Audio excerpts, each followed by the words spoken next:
I'm with Nader Abu Amsha from the YMCA Bethlehem. Now, Nader, when was the YMCA started here in Bethlehem? The YMCA started long time ago in Bethlehem. It started in the 20s actually, but the rehabilitation program, the YMCA rehabilitation program, started in 1989. Now you run rehabilitation programs for disabled children. Tell us a little bit about that. Yeah, actually, we came to work with the children with disability after finding that they are representing a big percentage of the young people who have been injured and developed trauma during the first Intifada. So the first initiative was to work with those who develop trauma because of political conflict, the young boys and girls who get injured, taken to medical rehab centers and hospitals, then return back to their homes with their trauma and psychosocial problems. The idea was to help them reintegrated into the community. So by time we discovered that many of them develop disabilities and physical disabilities, that's why we separated our work into two main directions. The first direction is working with the survivors of political conflict who develop trauma and psychosocial difficulties, and the other group is the people with physical disabilities, regardless whether it's because of conflict or because of any other reason. And how many disabled children do you have coming to the YMCA? Yeah, actually we're working yearly with an average of 500 children with disability or young people with disability. And what projects do you do with them? The work is a holistic approach in counseling. Actually, we are trying to reintegrate them into the community. We do thorough assessment for their reality, difficulties, problems, hopes and potentials, and then we build a rehabilitation plan together with them.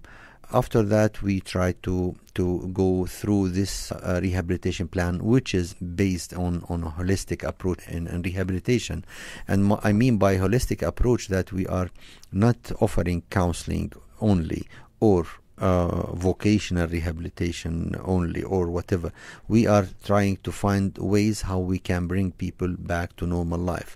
So you find us building access facilities in their homes, offering medical assistive aid like wheelchairs, crutches or whatever, helping in adapting the education places like schools and public used buildings with the cooperation of the community, as well as working intensively in bringing people back either to education or to vocational rehabilitation. Education means bringing back to schools, coordinating with the school system, developing the understanding of people with with the school system, like teachers, headmasters, and students, about the rights of people with disability to be included and the right of inclusion of people with disability in schools and in scholastic life, as well as developing the potential of doing changes in the physical environment of the school to be accessible for people with disability.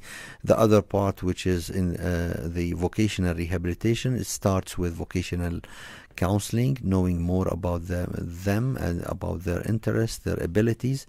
And we have the unique thing in this country, which is the vocational assessment unit. It's a series of exercises. You go through it, you work against time and error, and you get very precise knowledge about your abilities and your interests. Then if you match it with the job requirements, this leads to having a very precise and successful decision towards your future career.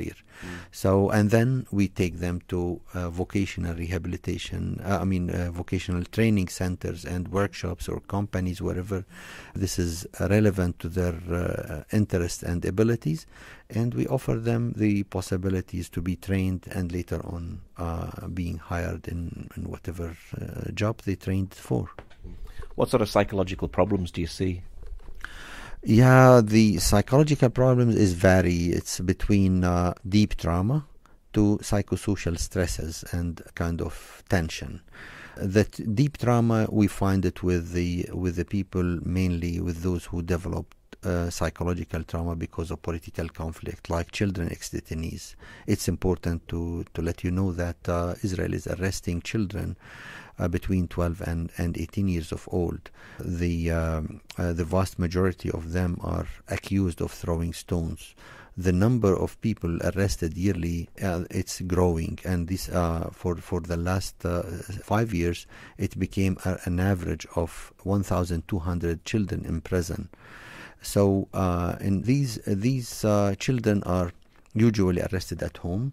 Few of them arrested in streets, but they follow others and arrest them at homes in the early mornings. Usually they break through, they shout and wake them up and handcuff them and blindfold them and take them to interrogation, and which is a very, very serious problem and impacting them seriously.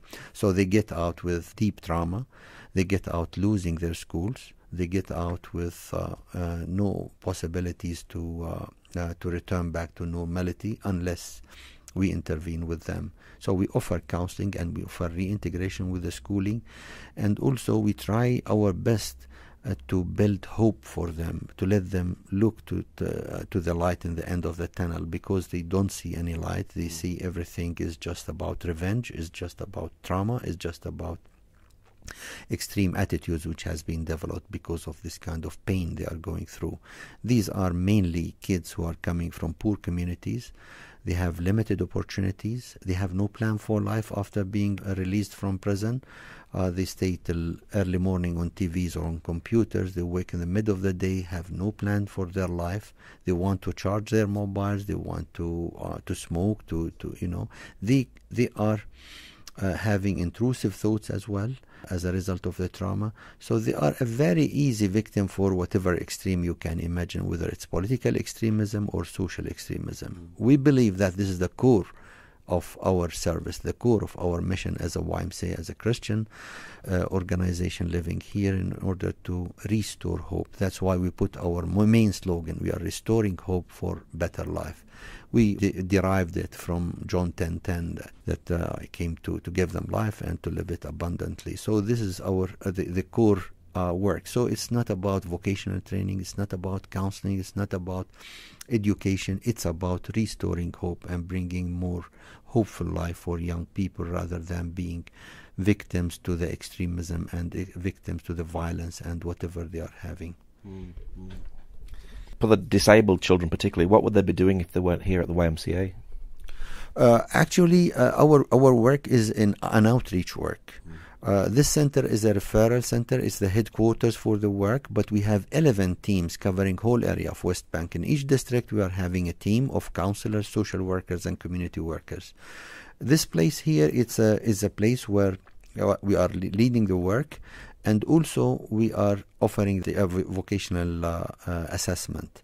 So the kids, when they come here, they come for the assessment, to be assessed for in the vocational assessment unit, as well as for those who would like to spend some time far from where the trauma took place, because there's lots of people who live with severe trauma, and it's advised by field workers to have these kids here to stay for several days, receiving intensive counseling, and then sent back, and they will follow up the work with them in the outreach program. The program is bringing dignity into their lives, isn't it?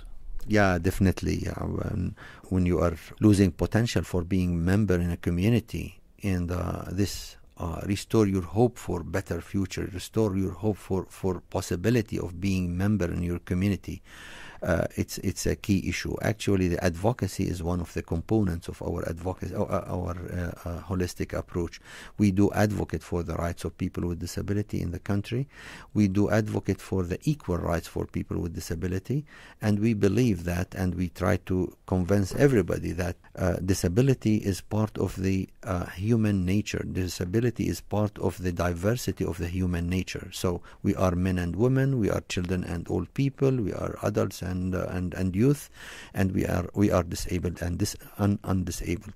So we believe that this is how we are diverse as a human being. It's something exceptional. It's something existing everywhere in each and every community in the world.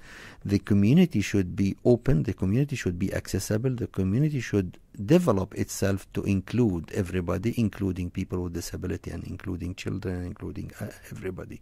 From this point of view, we are coming, and that's why we believe that it's about dignity. It's not about charity. It's about letting people know that this is their own right to be members in the community should adapt it to be a more dignified community for all its citizens, including people with disability.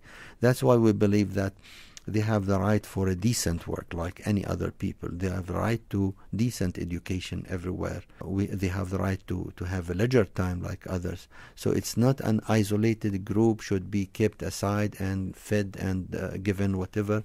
So this is the exclusion that we are trying to reduce it and trying to create better understanding into the Palestinian community about this issue. Are disabled children accepted well within the community? Yeah, actually there is lots of moral and emotional acceptance to people with disability. But when it comes to actual adaptation, actual accessibility, actual inclusion, there is a big problem. You find there's, when people build homes, they don't build it in a way to be friendly and accessible with people with disability. When they are building a bank, they are not thinking of this very much. Actually, it was part of our struggle since long time. Since the beginning of our program, we struggled to have this as part of the legislations. We are proud as a YMCA to say that we developed the first draft for rights for people with disability in Palestine. And we have it as a draft to be sent to the Palestinian Legislative Council. With the support of all other organizations, we managed to have it as rights for people with disability, including building access facilities. Now, by law, there is no building should be built for public use unless it's accessible for people with disability. But the implementation should be done in the same way. That's why we are monitoring, we are trying to push for that, we are trying to put pressure on all the organizations who are not abiding with this law.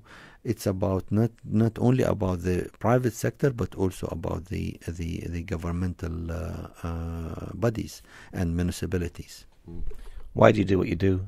Yeah, we do this as part of our mission. What we believe that the YMCA is a Christian-based organization. It's a faith-based organization based on Christian values and Christian basic principles. And we believe the core value of our faith is love. We love everybody. This is how God did it, how God loved the whole world and sent His only Son to live among us, to save us, to die and resurrect for our salvation. So we believe that this is the whole issue about our service. Our service is to care about the community. Everybody deserves the love of God. Everybody deserves our interest because everybody is in the image of God. We are a Christian organization working mainly in non-Christian environment. But by doing this, by sending this kind of message, we are creating the right image about Christianity. We are sending a right image about our faith, and we accept the diversity of the community. We accept that people are coming from different backgrounds, different religions, different faith. We respect their faith, their culture, their whatever, but we send them a message that we love you, and we are here because you deserve the love of God, and you are our beneficiaries and our colleagues and our whatever who are sharing with us this mission in changing life for better, because what God wants us to live a decent life, not a miserable one. That's why we are doing all of this. And what's your prayer finally for the disabled in the community? Our prayer for people with disability, that they might be perceived as normal as others. We call upon God to open eyes of everybody to accept people with disability as normal human being like any other human being, and as type of the diversity of our community, and they are there since ever. Okay, Nader, thank you very much. Thank you.